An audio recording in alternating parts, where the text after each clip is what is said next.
kom ons praat 'n bietjie oor wie is Jesus. Wie is Jesus? Want dit was die vraag wat almal gevra het, nê. Wie is hierdie Jesus? Is hy 'n profeet? Is hy 'n rabbi? Is hy 'n leermeester? En of dit Nikodemus was, of die vrou by die put, die vraag was altyd dieselfde. Wie is hierdie Jesus? Wie is hy? Het hy goddelike krag gehad? Want hulle sien nie goed wat hy doen. En as hy goddelike krag gehad het, waar kom dit vandaan? Of was hy God self gewees? Wie is Jesus? En ons sien hoe dat Jesus op 'n stadium met sy disippels sit, net buite Caesarea Philippi. En Caesarea was en is 'n verskriklike mooi stad. En Jesus bevind hom net buite die stad met sy disippels. En Jesus besluit homself hierdie vraag vir sy disippels te vra. So, wat is die woord op straat? Wat sê die mense? Wie is ek? En nou jy sal onthou, die disippels antwoord hom op die basis van dit wat hulle gehoor het, wat mense sê. So as jy vanmôre jou Bybel by jou het, en dit is lekker as jy jou Bybel saambring, ek wil jou aanmoedig om dit te doen, bring sommer 'n pen ook saam, dan kan jy lekker notas vat in die Bybel. Matteus 16, gaan ons lees vanaf vers 13. Nou die probleem van my bril is, nie dat hy uit fokus is nie, maar dat hy toewasem. Ek weet nie hoekom, maar ek wasem altyd toe. Ek weet hier is nog een persoon wat toewasem, saam met my bely. Alright, so kom ons vat hom. Matteus, het ek gesê 16, nee. Matteus 16, vanaf vers 13. Toe Jesus in die streke, van Caesarea Philippi kom, het hy vir sy disippels gevra, wie sê die mense is die seun van die mens? Hulle antwoord, onthou nou antwoord hulle wat hulle hoor. Party sê Johannes die Doper. Hulle het geglo Johannes die Doper het uit die dood het opgestaan, en party Elia. Daar was baie sterk geloof ook dat Elia sou kom, en hy sou die Messias, die belofte, die een wat die hele Ou Testament voorspel en profeteer oor, dat daar was 'n geloof dat Elia sou kom en hom sal kom aankondig, Elia sou uit die dood het opstaan, party Jeremia, of een van die profete. So wat is die woord op straat? Wat sê julle? En dan vat Jesus hierdie vraag van wat is die woord op straat na, en hy maak dit baie persoonlik, en hy sê, maar julle, het hy gevra, wie sê julle is ek? Simon Petrus het geantwoord, u is die Christus, die seun van die lewende God. Gelukkig is jy Simon Barjona, of seun van Jona. Het Jesus vir hom gesê, want dit is nie 'n mens wat dit aan jou geopenbaar het nie, maar my Vader wat in die hemel is. En ek sê vir jou, jy is Petrus, en op hierdie rots sal ek my kerk bou, en die magte van die doderyk sal dit nie oorweldig nie. Hy sê dan, ek sê vir jou, jy is Petrus, en op hierdie rots sal ek my kerk bou. So Jesus, terloops, is die eerste keer wat die woordjie kerk in die Bybel voorkom. Dis die eerste keer wat daar melding gemaak word van die beginsel van kerk. En Jesus voorspel, hy voorspel, hier kom iets nuuts, hy sê, hier kom 'n kerk, en ek sal my kerk bou, en Jesus sê, hierdie kerk, selfs nie eers die dood, niks sal teen hom kan standhou nie, niks sal hom oorweldig nie, niks sal te groot wees nie, hy gaan voortgaan, en hy sal in krag voortgaan. Die poorte van die doodryk sal dit nie oorweldig nie, as niks wat teen dit kan staan nie. So, en dan net vinnig terug, hy sê, en ek sê vir jou, jy is Petrus, en op hierdie rots, nou hy praat nie van Petrus nie, Jesus praat van homself, dis verwysend na homself, op hierdie rots, op myself, gaan ek die kerk bou, ek sal die vertrekpunt wees, van die kerk, van hoe die kerk lyk, van hoe gelowiges sou lyk. Daar's so baie skrifte wat hierdie gedeelte bevestig. Party vertalings praat van rots, ander praat van klip, party sê praat van hoeksteen of steen. Nou om net een van hulle te lees, wil ek jou nooi om saam met my te blaai na Jesaja 28 toe. Jesaja 28 vers 16. Hoor gou wat hy sê. So Jesus sê vir Petrus, goed, jy is Petrus. Hy sê, en op hierdie rots, verwysend na homself, want reg deur die Ou Testament, so skadubeelde, vingerwysings, heenwysings, was daar profeties na Jesus verwys, en hy sê, hoor hoe stel hy het so, Jesaja 28:16, so sê die Here my God, hier's nou 'n profesie, hy sê, ek gaan in Sion 'n klip neersit, 'n rots neersit, 'n uitgesoekte klip, 'n hoekklip, wat fondament aan fondament sal sluit. En die eerste keer, of een van die kere, hoor jy hier al die profetiese na Jesus toe wat sal kom en sy kerk sal bou. Hy sê, dis wat ek gaan doen, ek gaan in Sion 'n klip neersit, 'n rots neersit. Nou jy onthou voor die ontdekking van sement, het die ouens na kwarriegate toe gegaan en dan het hulle dikwels sandsteen gevat, nie sandsteen nie, kalk bedoel ek, kalk of marmer of graniet, en dan het hulle hierdie groot blokke gaan uitkap uit hierdie graniet of marmer of uit die kalk uit. En dit was hierdie groot klippe wat hulle dan gebruik het om die fondasie te gaan lê vir 'n gebou. Maar wanneer hulle hierdie gebou sou begin oprig, sou een van die goed wees wat hulle gedoen het, is hulle sou die mees perfekte klip gaan soek het. Die een wat perfek gekap was, die een wat geen skeefheid in hom gehad het nie, hulle sou gaan soek het, hulle sou gekyk het en sê hulle, hierdie een lyk na die perfekte steen. Kom ons vat hom, en dan word hy die hele gebou, sou sy vorm uit daai gebou, uit daai steen uitkry. Elke ander steen, fondament op fondament, sou gelê het op hierdie eerste een. Hy sou die verwysing gewees het. Alles sou in belyning gewees het. Alles sou waterpas gewees het met die eerste ene. En Jesus verwys na homself. Hy sê, op myself, ek, die rots, die klip, die perfekte ene. Op my sal elke een hierna in die kerk gebou word. Elkeen sal hierna ingesit word. Ek sal die verwysing wees. En daarom praat ons nog steeds van hom wat die hoeksteen is. Jesus Christus die hoeksteen van die kerk. En weet jy wat, 2000 plus jaar later, is dit een van die min goed wat die kerke vandag in gemeen met mekaar het. Die glo en die belewenis dat Jesus Christus is die hoeksteen en verwysing van dit alles. Ek wil vir julle sê, die dag as ons in 'n kerk ooit betrokke raak, waar Jesus nie die middelpunt van alles is nie, Jesus die vertrekpunt van alles is nie, waar dit nie oor hom gaan nie, ons is op 'n gevaarlike plek. Dit kan nooit nie gaan oor Jesus nie. Hy is die basis, die vertrekpunt, die middelpunt van alles. Elke ding in ons lewe, elke ding in ons lewe, die vertrekpunt, Jesus Christus. En terug na die skrifgedeelte, hy sê, en op jou, op hierdie rots sal ek my kerk bou. Nou, ek dink jy weet het, dat die oorspronklike skrif, die Bybel was eers die Ou Testament Hebreëus, Nuwe Testament Grieks geskryf, en die Griekse woordjie vir kerk is die woord ekklesia. Meeste van ons weet dit, ekklesia.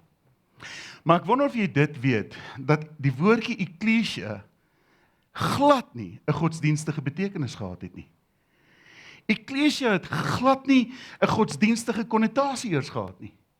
Ekklesia het beteken, en ouens wat in daai tyd die woordjie ekklesia sou lees, hulle het verstaan, dit is 'n groepering van mense, baie keer 'n groepering van burgers van 'n land, wat bymekaar getrek was vir 'n baie spesifieke doel. Byvoorbeeld soldate, was 'n ekklesia van soldate. Groepering van mense bymekaar getrek vir 'n baie spesifieke doel. En toe Jesus vir sy disippels sê, op hierdie rots, op myself, gaan ek my ekklesia bou, my kerk bou, my ekklesia bou.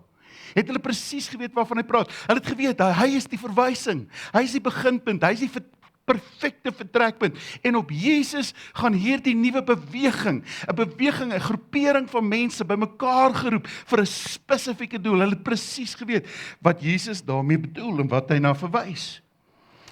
En die vraag wat ons kan vra is, hoekom het ons dan in ons Bybels dit vertaal met die woord kerk?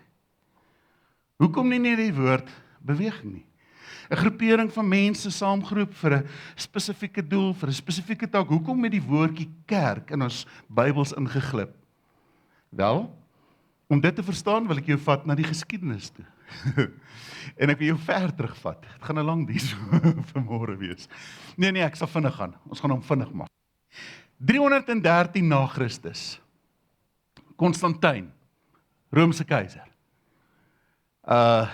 Kom en hy kom kondig godsdienstvryheid aan. Nou jy moet verstaan, voor Konstantin was dit verskriklik moeilik geweest om Jesus te aanbid het. Dit was vir al die Christene wat dit baie moeilik gehad het. Byeenkomste soos hierdie was onmoontlik geweest. Dit was baie gevaarlik geweest om by mekaar te kom. Christene was geweldig vervolg geweest, want hulle was vervolg geweest omdat hulle gesê het, die keiser is nie God nie. Want hulle het daarop aangedring dat die keiser was God. En die keiser het goddelike krag gehad. En die Christene veral het gesê, daar is nie so iets nie. Die keiser is nie God nie. Jesus is die een met goddelike krag en die keiser nie. Ons gaan nie hom aanbid nie, ons gaan Jesus aanbid. En as gevolg van dit was die kerk, die Nuwe Testamentiese kerk, verskriklik vervolg gewees. Hulle was aangekla vir random oortredings wat hulle nie eens begaan het nie. Hulle het hulle werk verloor. Hulle was oneiend gewees. Hulle was in baie gevalle gemartel gewees. Dit was 'n verskriklike stuk geskiedenis wat die kerk deurgegaan het. En aanbidding was gevaarlik gewees, publieke aanbidding, publieke bymekaarkoms. Nou kom Konstantin en hy kom kondig godsdienstvryheid aan. Hierdie keiser. Dis iets incredible wat gebeur. Maar Konstantin was 'n gewilde keiser gewees. Sy invloed het gegroei, sy mag het gegroei. En op 'n dag doen hy iets ondenkbaar. Konstantin staan op en hy sê, ek self is 'n Christen. Kan jy dink, 'n Romeinse keiser, wat hulle na gekyk het as iemand wat God is, met goddelike krag, hy kom en hy staan op, hy sê, nee, ek is nie God nie, ek het nie goddelike krag nie, ek is self 'n Christen, ek is 'n volgeling van Jesus, ek volg hom, hy is God, nie ek nie. Kan jy dink die skokgolwe wat deur die Romeinse ryk gegaan het, dat hy, dankie, maak ek jou senuweeagtig. Ek maak myself senuweeagtig, want ek voel heeltyd iets hier agter my, soos ek nou gesê het, ek moet dalk 'n bietjie gewig verloor. Dankie Brandon. Skokgolwe gaan deur die Romeinse ryk, hoe kan dit wees? Maar Konstantin was so dinamiese, gewilde leier en met die groei van sy invloed het iets interessants gebeur. Skielik het dit populêr geraak om die Christelike geloof aan te hang. Skielik het 'n klomp ouens gesê, maar hulle is ook nou Christene. Daar was iets wat gebeur het en ek dink nie noodwendig het dit gepaard gegaan met 'n hartsverandering nie. Ek dink daar was iets wat gebeur het in die geskuif van die geskiedenis waar dit populêr was om 'n Christen te wees, om te sê jy's 'n Christen, want die keiser, Konstantin, hy is 'n Christen. Hy sê hy hang die Christelike geloof aan, soos hy dit doen, gaan ons dit ook doen. Nou jy moet verstaan, ek het net nou gesê, voor Konstantin was byeenkomste soos hierdie onmoontlik geweest, daar was met uitsondering sulke byeenkomste. Wanneer hulle by mekaar sou kom, sou dit in huise gewees het, die Christene. Hulle sou die skrifte bespreek het, hulle sou saam geëet het, hulle sou saam nagmaal gebruik het, hulle sou saam gesing het en vir mekaar gebid het. En dit sal min of meer gewees het hoe 'n byeenkoms sou lyk. Maar toe Konstantin op die toneel kom, verander alles skielik. Nou word dit die een ding. Dis nie meer beperk nie. Ons kan Christene wees, ons kan aanbiddingsgeleenthede hou. En hier's die ding wat toe gebeur. Ons sien hoe dat baie ouens wat nie Christene was nie, hulle godsdienstervarings indra in die Christelike kerk in.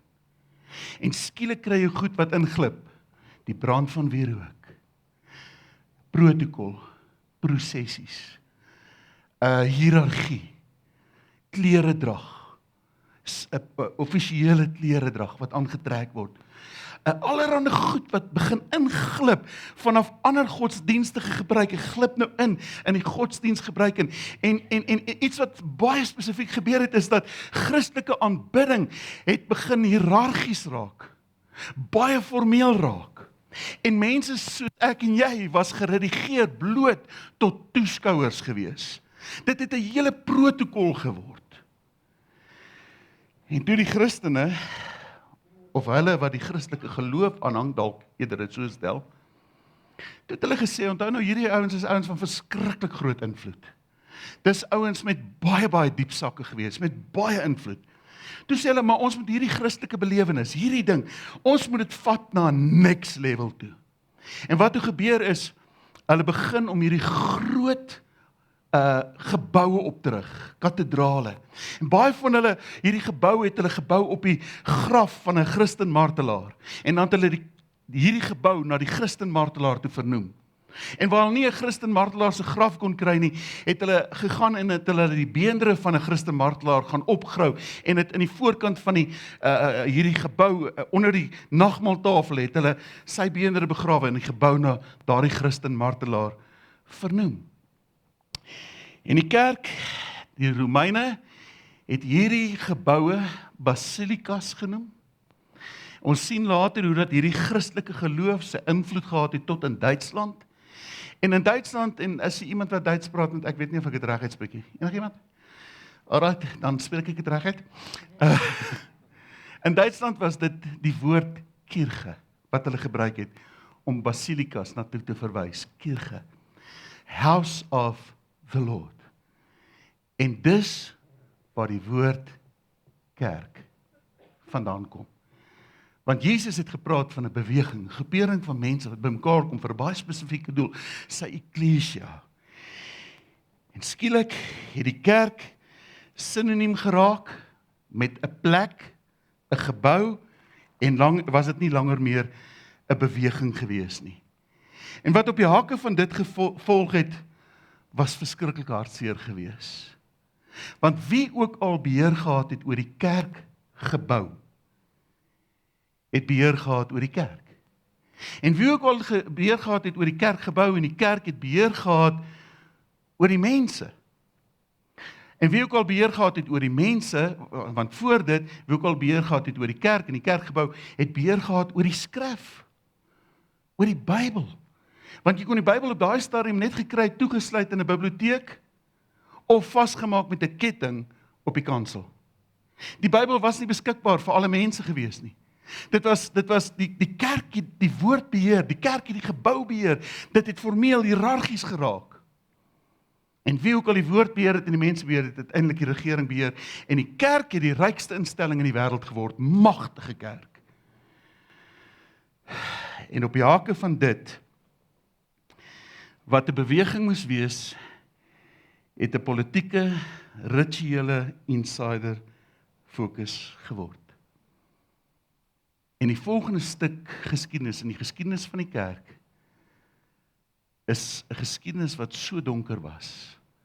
Want in die naam van die kerk was sogenaamde crusades gehou. In die naam van die kerk was daar 'n reinigingproses gewees waar moord goedgekeur was. Terrorisme goedgekeur was. Wreedheid het 'n kruis gedra. Skynheiligheid was gedrapeer in priestelike klere gewees. Dit was beskruiklik wat daai tyd in die kerk gebeur het. En mense was links en regs doodgemaak. Enigiemand wat iets gedurf sê teen die kerk, is doodgemaak. En terwyl dit verstommend is dat die kerk die eerste paar 100 jaar oorleef het van vervolging wat hulle deurgegaan het. Ek bedoel, is 'n wonderwerk. As jy weet hoe die ouens gevange geneem was, gesinne in die Areopagus gegooi was vir die wilde diere om opgevreet te word in skoue van die arena waar mense dit kon sien, Christene wat met teer besmeer was en op pale vasgemaak was, aan die brand gesteek het soos fakkels om lig te gee terwyl mense op pad is na die arenas toe. Was verskriklik wreed. Terwyl die kerk hierdie eerste vervolging deurleef het, meer verstommend, was dat die kerk hierdie tyd van absolute skynheiligheid en korrupsie deurleef het. Maar Jesus het gesê, op hierdie rots sal ek my kerk bou. En hy het geweet waarvan hy praat, toe hy gesê het in die poorte van die doderyk, die poorte van hel, sal dit nie oorweldig nie. Hier kom iets moeilik, hier kom iets, maar hou moed, niks gaan dit oorweldig nie. Nou, ons sien wat toe gebeur in die geskiedenis in 1453. Julle sal onthou die Ottoman koninkryk, ryk, hoe sê hom, hulle het magtig en sterk geword. Goddelose spul, maar hulle het baie groot en sterk geword. En gerugte het geloop dat hulle gaan Konstantinopel inval. En 'n klompie teoloë het van die oorspronklike Griekse en Hebreëse geskrifte gevat en met dit gevlug na Wes-Europa toe. En in Wes-Europa het dit in die hande gekom, die welkome hande van kerkhervormers. En ons sien hoe daar 'n man is in 1522, is daar 'n man met die naam van William Tyndale, wat besluit het, hy gaan die skrif, die Bybel vat. Onthou, die Bybel is Grieks, Hebreëus, toe was hy net vertaal in Latyns. Mense het nie eens Latyns verstaan, die Latynse Bybel was in die kansels vasgemaak, die res was in biblioteke toegesluit. Jy kon dit nie, jy kon nie 'n Bybel gekry het nie, jy het nie 'n Bybel gehad nie. En William Tyndale het besluit, hy gaan die Bybel, die oorspronklike geskrifte begin vertaal in Engels. En dit het hom 10 jaar gevat om dit te vertaal, en toe het hy begin in te smokkel in sy geboorteland in Engeland in, waar mense soos ek en jy toegang gehad het tot die skrif. En hoor nou hier, in samewerking met die regering het kerkamptenare soldate gehuur om vir William Tyndale in die hande te kry. En vir 10 jaar lank het hulle hom gesoek totdat iemand hom uitgelewer het. En na 10 jaar het hulle hom in hegtenis geneem, en toe hulle hom gekry het hulle 'n balk gevat, en hulle het hom teen 'n balk, 'n houtbalk vasgemaak, en hulle het 'n tou gevat en het hom verwrig totdat hy dood is. Die kerk.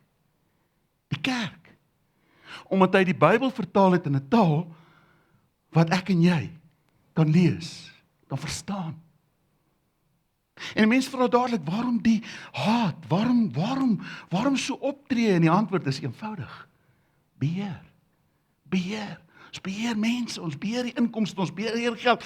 Hulle het beheer gehad, totaal en al beheer gehad oor mense. En as mense die Bybel in die hande sou kry, en as hulle die Bybel lees, sou hulle geweet het dat die kerk van wat Jesus van gepraat het, en die kerk wat hulle beleef het, totaal en al nie dieselfde plek was nie.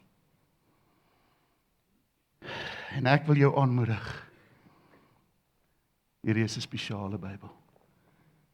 Ouens, maak moeite met jou woord. Hierdie is kosbaar. Moenie net die woord van selfsprekend aanvaar nie. Moenie net nie. Hierdie is spesiaal. Maak dit deel van jou lewe.